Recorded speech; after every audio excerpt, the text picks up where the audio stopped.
La divine volonté, pas à pas, par Safia, petite épouse de l'Esprit Saint.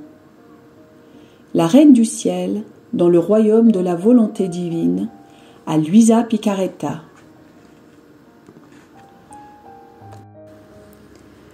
Prière quotidienne à la Reine céleste. Au nom du Père qui m'a créé, et du Fils qui m'a racheté, et du Saint-Esprit qui me sanctifie. Amen. Fiat voluntas tua. Reine immaculée, ô céleste maman, en ce mois qui t'est consacré, je me place sur tes genoux maternels, m'abandonnant entre tes bras comme ton enfant chéri, et te demandant avec véhémence la plus grande de toutes les grâces, celle que tu m'admettes à vivre dans le royaume de la divine volonté. Sainte Maman, toi qui es la reine de ce royaume, permets que je vive en tant que ton enfant, que ce royaume soit rempli de tes enfants. Je me confie à toi afin que tu y guides mes pas et que, soutenu par ta main maternelle, tout mon être vive constamment dans la divine volonté. Tu seras ma maman. À toi, ma maman, je confie ma volonté pour que tu l'échanges contre celle de Dieu et qu'ainsi je sois assurée de ne jamais quitter cette divine volonté. Je te prie de m'éclairer afin que je comprenne bien ce qu'est la divine volonté. Amen. Je te salue Marie très pure, conçue sans péché. Le Seigneur est avec toi. Tu es bénie entre toutes les femmes, et Jésus, le fruit de tes entrailles, est béni. Sainte Marie, Mère de Dieu, co-rédemptrice du monde, Mère et Reine de la divine volonté, Immaculée Conception, Mère des vivants et de l'Église, prie pour nous pécheurs de toutes les générations, et veuille répandre l'effet de grâce de ta flamme d'amour à toute l'humanité, maintenant et à l'heure de notre mort. Amen. 18e jour. La Reine du Ciel dans la maison de Nazareth. Le ciel et la terre sont sur le point de se donner le baiser de paix. L'âme à sa Reine immaculée. Ma souveraine maman, me revoici pour poursuivre ma route avec toi. Ton amour m'enchaîne et me rend tout attentive, attentif, à écouter tes merveilleuses leçons. Mais cela ne me suffit pas. Si vraiment tu m'aimes comme ta fille, ton fils, enferme-moi dans le royaume de la divine volonté, où tu as vécu et vis toujours, et ferme-en les frontières, de telle façon que même si je le veux, je ne puisse plus en ressortir. Alors, comme une mère avec sa fille, son fils, nous vivrons ensemble et serons heureuses, heureux. Leçon de la Reine du Ciel. Ma très chère fille, mon très cher fils, si tu savais à quel point je désire te garder, enfermé dans le royaume de la divine volonté. Chacune des leçons que je te donne est une clôture que je dresse pour t'empêcher de sortir.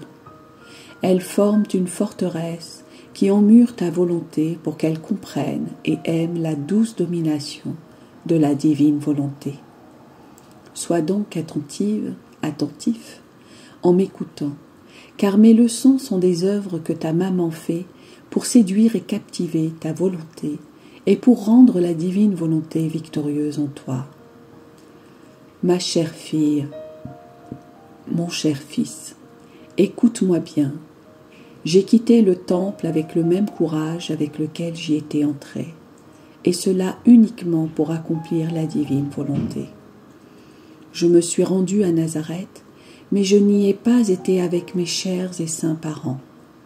Durant le voyage, j'étais accompagnée uniquement de Saint Joseph, que je voyais comme un ange gardien, donné par Dieu, bien que j'eusse aussi une cohorte d'anges qui m'accompagnaient. Toutes les choses créées s'inclinaient à mon passage, et moi, en tant que reine, je les baisais et les saluais en guise de remerciement. C'est ainsi que nous arrivâmes à Nazareth. Je dois te dire que Saint Joseph et moi, nous nous regardions avec réserve et modestie. Nous avions le cœur gros parce que chacun voulait faire savoir à l'autre que nous avions fait à Dieu le vœu de virginité perpétuelle. Finalement, le silence fut rompu et chacun de nous déclara ce fait. Oh, comme nous nous sommes sentis heureux! En rendant grâce au Seigneur, nous nous sommes promis mutuellement de vivre comme frères et sœurs. J'étais très attentionnée en le servant. Nous nous regardions l'un l'autre avec vénération, et une grande paix régnait entre nous. Oh, si tous voulaient se refléter en moi en m'imitant. Je m'adaptais très bien à une vie ordinaire. Je ne laissais rien paraître extérieurement de ces grands océans de grâce que je possédais. Maintenant, écoute-moi bien, ma fille, mon fils. Dans la maison de Nazareth, je me sentais plus que jamais enflammée et je priais pour la descente du Verbe sur la terre. La divine volonté qui régnait en moi ne faisait rien d'autre que de revêtir mes actes de lumière, de beauté, de sainteté et de puissance. Je sentais qu'elle formait en moi un royaume de lumière, mais d'une lumière toujours montante, un royaume de beauté, de sainteté et de puissance qui grandissait toujours.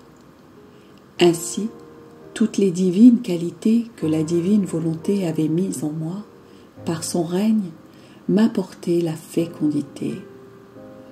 La lumière qui m'envahissait était tellement immense et mon humanité tellement embellie par le soleil de la divine volonté qu'elle ne faisait rien d'autre que de produire des fleurs célestes. Je sentais le ciel s'incliner vers moi et la terre de mon humanité s'élever. Le ciel et la terre s'étreignaient et se réconciliaient en se donnant un baiser de paix et d'amour. La terre se disposait à produire la semence pour former le juste, le saint. Et le ciel s'ouvrait pour que le Verbe descende dans cette semence.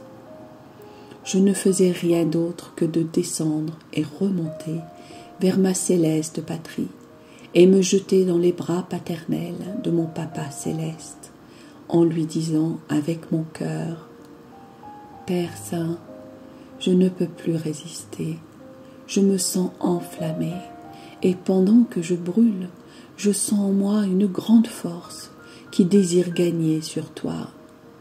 Avec les chaînes de mon amour, je désire te lier afin de pouvoir te désarmer pour que tu n'attendes plus sur les ailes de mon amour.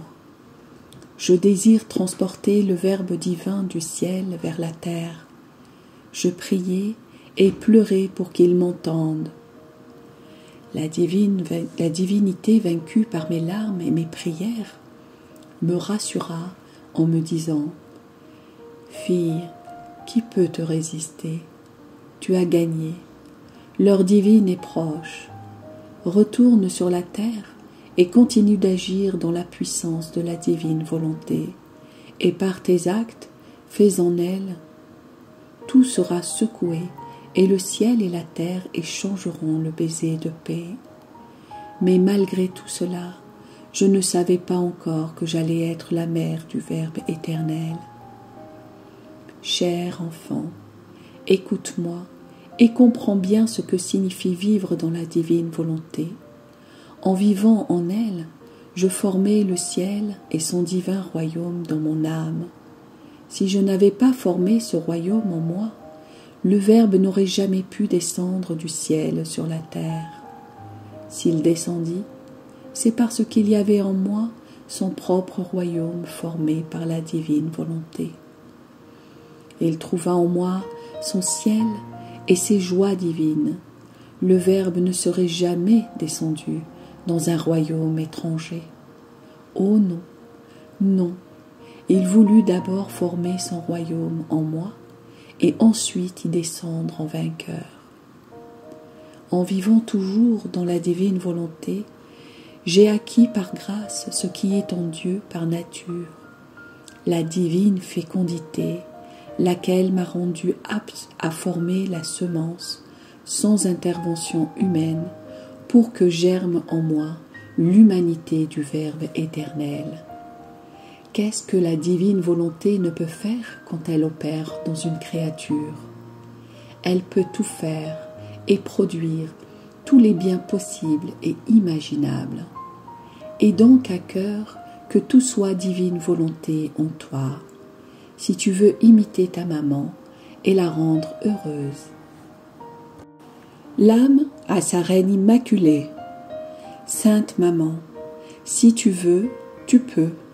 Comme tu as eu la puissance pour vaincre Dieu au point de le faire descendre du ciel sur la terre, tu ne manqueras pas non plus de puissance pour vaincre ma volonté afin qu'elle n'ait plus de vie. J'espère en toi et de toi je recevrai tout. Petite pratique. Pour m'honorer aujourd'hui, tu me feras une petite visite à la maison de Nazareth. Tu me donneras tous tes actes en hommage pour que je puisse les unir aux miens, afin de les convertir en divine volonté. Oraison jaculatoire, céleste impératrice, donne le baiser de la volonté de Dieu à mon cœur. Amen. Fiat voluntas tua.